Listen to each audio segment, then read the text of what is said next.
पाठ 8वां वीरभूमि पर कुछ दिन। लेखिका रुक्मणी संगल। प्रस्तुत पाठ में वीरभूमि राजस्थान के जोधपुर, जैसलमेर, चित्तौड़गढ़ आदि विविध स्थानों, वहां की कला संस्कृति का सजीव वर्णन किया गया है। गाड़ी अपनी गति से बढ़ रही थी। सायंकाल होते होते अपना गंतव्य स्टेशन जोधपुर आ गया। स्टेशन के समीप होटल में कमरा ही मिल गया। अगले दिन अल्पाहार कर एक ऑटो रिक्शा लेकर अपनी पहली मंजिल उम्मेद भवन की ओर चल पड़े, जो राई का बाग क्षेत्र में स्थित है। उम्मेद भवन विश्व का विशालतम भवन है, जिसे महाराजा उम्मेद सिंह ने निर्माण किया है। चीतर झील के पास होने से इसे चीतर भवन भी कहते हैं। इसमें ऐश्वर्य, विलास और आमोद प्रमोद के सभी साधन उपलब्ध है। महल के प्रवेश द्वार पर नियुक्त द्वारपाल ने बताया कि महल के 343 कमरों को होटल के रूप में परिवर्तित कर दिया है। एक भाग में शाही परिवार रहता है। भूतल पर एक म्यूजियम बनाया गया है। सब कुछ इतना सुंदर, सजीव, भव्य और मनोहर था कि दृष्टि किसी भी चित्र पर चिपक सी जाती थी। इसके बाद हम अपने दूसरे गंतव्य की ओर बढ़े, मंडोर गार्डन। यह उद्यान मारवाड़ की पुरानी राजधानी मांडव्यपुर के समीप जोधपुर नरेशों के द्वारा बनाया गया था। मांडव्यपुर का ही अपभ्रंश मंडोर है। यहाँ बनाया गया भगवान कृष्ण का मंदिर कला की उत्कृष्टता का प्रमाण है। रानी उद्यान के आगे 3 तलों वाली एक इमारत इसकी प्रहरी जान पड़ती है।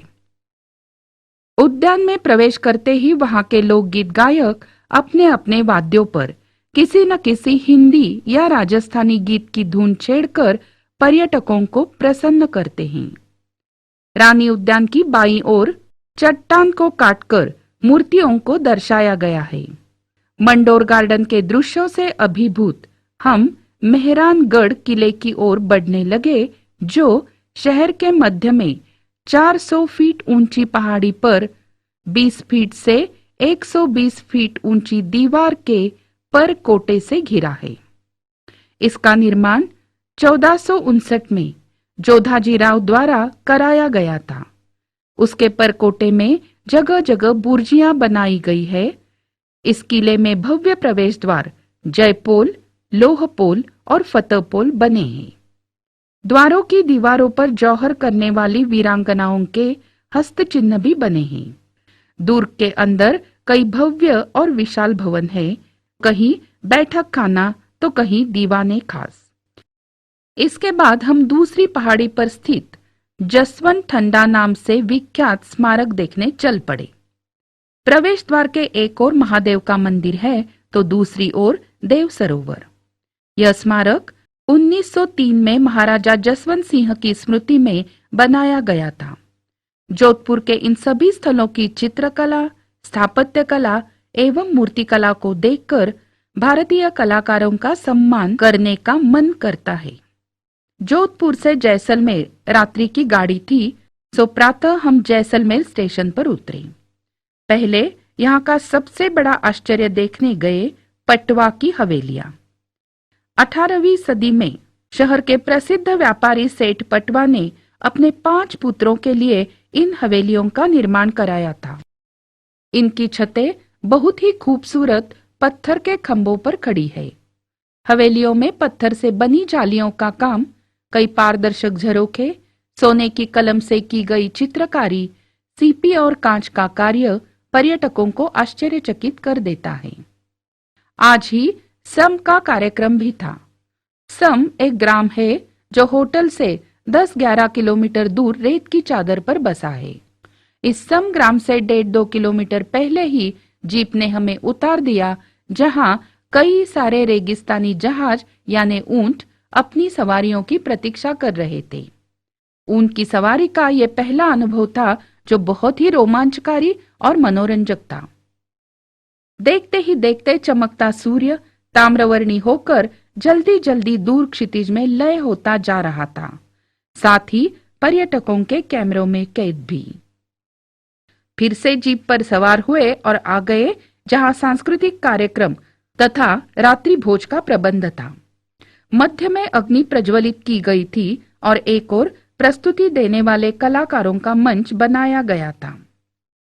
उसमें राजस्थान के जाने माने कलाकारों ने वहां की लोक संस्कृति को नृत्य, नाटिका और गायन के माध्यम से जो प्रस्तुति दी वह अद्भुत थी। भोजन में राजस्थानी व्यंजनों का वैविध्य था। जैसलमेर से चित्तौड़ जाने की यात्रा कर हम चित्तौड़गढ़ पहुंच गए। चित्तौड़गढ़ का नाम आए या चेतक का, तुरंत एक वीर, साहसी और स्वाभिमानी देशभक्त का चित्र मानस पटल पर सजीव हो उठता है। महाराणा प्रताप, जिन्होंने चित्तौड़ की रक्षा में अपना सर्वस्व न्योछावर कर दिया लेकिन आत्मसमर्पण नहीं किया। इसी शहर से मीरा जैसी कृष्ण भक्त की यादें भी जुड़ी है।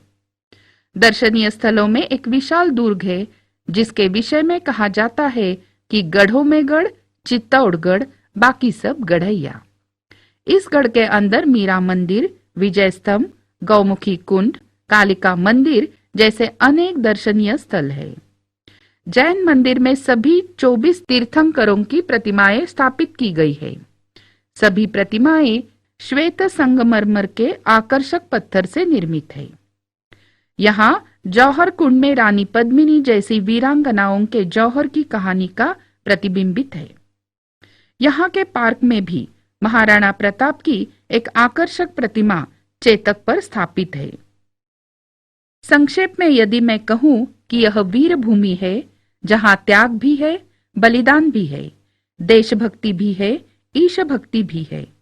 भारतीय संस्कृति की धनी इस भूमि को हमारा शत शत नमन।